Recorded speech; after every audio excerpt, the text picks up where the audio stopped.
po natin muna ang isang technical adjustment upang mapakinggan ng mga nakikinig sa atin sa Antique, Iloilo, Capiz, Aklan, sa Palawan, sa Romblon, sa Marinduque, sa Guimaras, at syempre sa Negros Occidental at sa Luzon, Visayas, Mindanao at sa buong mundo. Mula po sa Calmanaba area, Caloocan, Malabon, Navotas, Valenzuela area ng Metro Manila, narito po ang ating tagapagulat, Batas Rolly Garcia. Please come in. Yes, maraming salamat, Attorney, at good morning sa worldwide ng Batas Media Internet at ating area dito sa Kamanaba, Attorney. Ang politika dito sa Kamanaba ay mainit na matapos ngang magpahayag itong si Vice Mayor Ege Herese laban naman ito kay Mayor Rico Machibere na hindi niya tatantanan ang sunod-sunod na kaso na kanyang ipapasok mula sa ombudsman upang tuluyan na raw talagang masibak itong si Mayor Rico Machibere.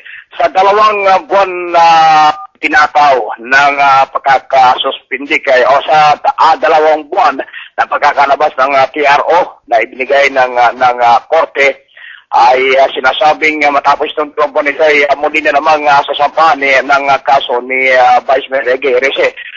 Itong si Mayor Rico Machibere. Kung matatanda parang Martes Arrone ay nagkaroon ng tensyon dito sa tanggapan ni Vice Mayor Ege Herese matapos umanong ikantado at lagyan ng mga pako at ilang mga alambre ang mga hagdanan na papanikin ni Vice Mayor Ege Herese mula sa kanyang tanggapan sapagkat araw ng Martes isinasagawa ang session dito sa City Hall ng lungsod ng Caloocan. Dahil nga dito ay nagakot itong si Mayor Rico Machibere na napakaraming mga kababayan natin na ayon dito kay Vice Mayor Ege Herese na binayaran ng 500 piso. Ito'y galing mula dyan sa Kamarin, Bagong Sikat.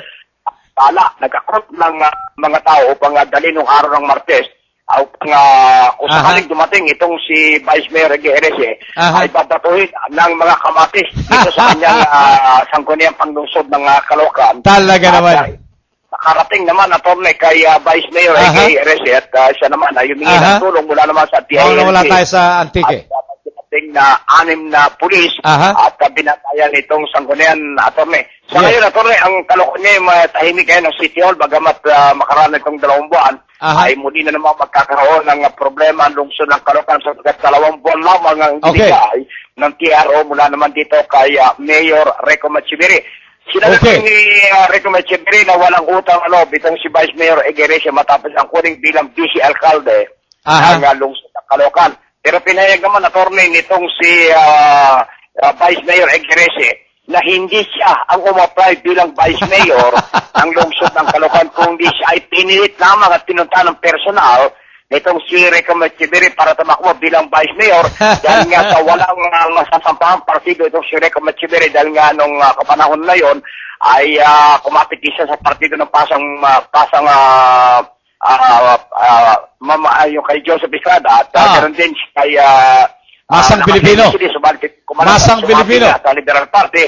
At yun na dahilan kung bakit ilang isip na talo bilang alkalde ng lungsod na pala na nagamit kanya ito si Pinoy sa Liberal Party. Ang ituan, itong dalawang ngayon, Attorney, ay personala na talaga nagkakainitan na at bukas araw ng Martes ay magkakaroon na naman session at dito ay tuloy na sigurong darating itong si Vice Mayor Ege Herese para alamin ang mga kaganapan dito sa City Hall ng lungsod ng Caloocan dahil nga sa kanyang mga reklamo na isinampa naman laban dito kay Mayor Rico Machibere. Yung kinakaganapan dito, Tony, any moment ay kung ano man ng mga nagaganap dito sa area ng Kamanaba ay ating ibabata sa ating himpilan. Mula po sa area ng Kamanaba, Rolly Garcia, Batas Media ng ITV.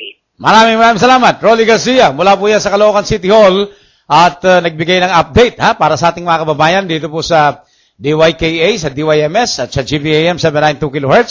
Maraming salamat po. Nakikita niyo ang kaguluhan. Ayan ang sinasabi ko naglalabanan para sa posisyon. Talaga naman, napakalayo pa ng halalan magugulo na ang ating mga opisyales sa pamahalaan lokal. Alright, okay.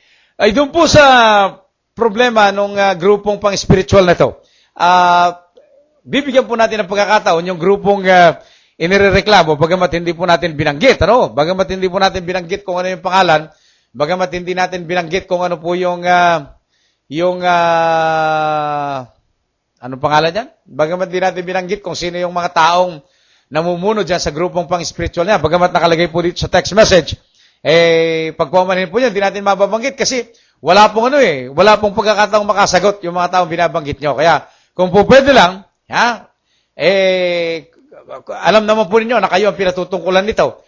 Magpuntahan kayo dito sa DYKA, sa Catholic Media Network ng San Jose Antique. At pagkatapos tayo magpulong-pulong dito at magpalitan ng pahayag at magpalitan ng statement upang malaman ng sambayan ng Pilipino, lalo na yung mga grupong umaanib sa inyo, kung anong katayuan ng inyong simbahan dyan sa Antique. Okay? Alright. Salamat sa Diyos. Ang ngalan ni Jesus. Araha. Ang mga numero po na po pwede nyo i-text, isa lang, ngayon. Isa lang ngayon, 0922-833-4396. Papatuloy po ba tayo? Okay? Alright. Tuloy-tuloy po tayo sa Antique. Tuloy-tuloy din tayo sa DYMS, Action Radio Catbalogan. Tuloy-tuloy din tayo sa GBAM, 792 kHz sa talapitan ng inyong mga radyo. Okay. Alright. 0922-833-4396. Yan po yung number ni Atty. Batas Mauricio. Wala pa ring connection? Tumatakbo na tayo? Okay. So, tumatakbo na pala tayo.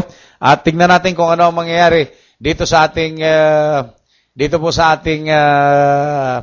pagsasayang papuwid ngayon. Kasi kanina po nagkakaroon kami ng technical problems dito sa internet connection. Dahil po, alam po niyo, pagka ganitong bumabagyo, nagtutumbahan at nakahambalang ang mga puno, ay tumatama sa mga wires, sa mga linya ng kuryente at linya ng mga internet. Isang nagiging dahilan. Kaya po, napuputol ang internet connection, kaya hindi kami makasayang papuwid ng mga ibang programa namin sa umaga. Alright, pero ngayon, by the grace of God, tuloy-tuloy na po tayo. So tunay nga, sabay-sabayan na po ulit ang ating pagsasayang papuwid.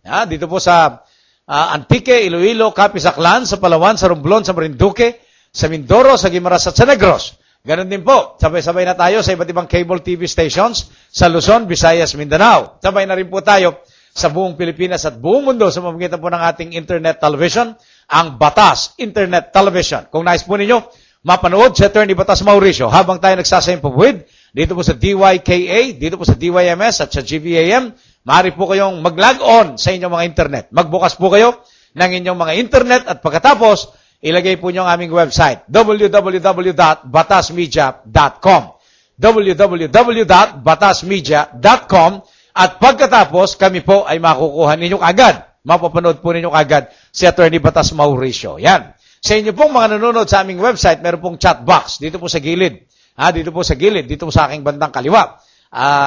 Maglagay po kayo ng inyong katanungan dyan. Makukuha po namin at amin po kayong sasagutin pagka po kayo nakapagbigay ng chat ninyo, nakapagbigay kayo ng message ninyo sa aming chat box dito po sa www.batasmedia.com. Kaya habang tumatakbo po kami rito, sa ating pagsasayang papuwid sa radyo, pagsasayang papuwid sa cable, pagsasayang papuwid sa www.batasmedia.com sa internet, masasagot po namin ang inyong mga katanungan legal kahit kayo nasa labas ng bansa. Kaya kung may mga kaibigan kayo, kamag-anak, kakilala, na nasa abroad at nais po nilang magkaroon ng payong legal, libre. Wala po silang babayaran. Pwede po silang mag-log on sa kanilang mga internet, magbukas ng internet, ilagay ang aming website, www.batasmedia.com at kami po ay kanilang mapapanood antimano. Alright? Okay, tuloy-tuloy po tayo. Dumako po tayo sa iba pang mga nagte-text dito po sa atin. Okay. Alright. Ano ang kalagayan ng mga changemaker presidents ng Rotary International District 3810? Ano sabi ni Mr. Joseph Imada? He's coming. He's coming. Alright. Anyway, tuloy-tuloy na rin dahil meron ng internet. Pakimonitor nyo sa baba. So, okay. Magkakaroon po tayo ng panayam sa mga presidente ng iba't ibang Rotary Clubs dito po sa District 3810 ng Rotary International. Yun po yung mga presidente ng iba't ibang Rotary Club sa Manila, Pasay City, Cavite at Occidental Mindoro. Ayan, kayo pong mga Rotarias dyan sa Occidental Mindoro, nakasama namin sa District 3810. Aanyayahan po namin kayo, upang makasama namin dito po sa ating pagsasayang papuwid. Ayan, upang sa ganon, yung mga proyekto ng inyong mga miyembro ay ng inyong mga clubs ay maisatinig natin. Sino-sino ba yung mga CMP dyan? Si CMP Changemaker President Percy Torregosa. Yan lang ang naalala kong CMP. Diyan po sa Mindoro. Opo, yung iba kasi hindi ko pa nakikilala Diyan sa Occidental Mindoro. mga CMPs, mga changemaker presidents ng Rotary International District 381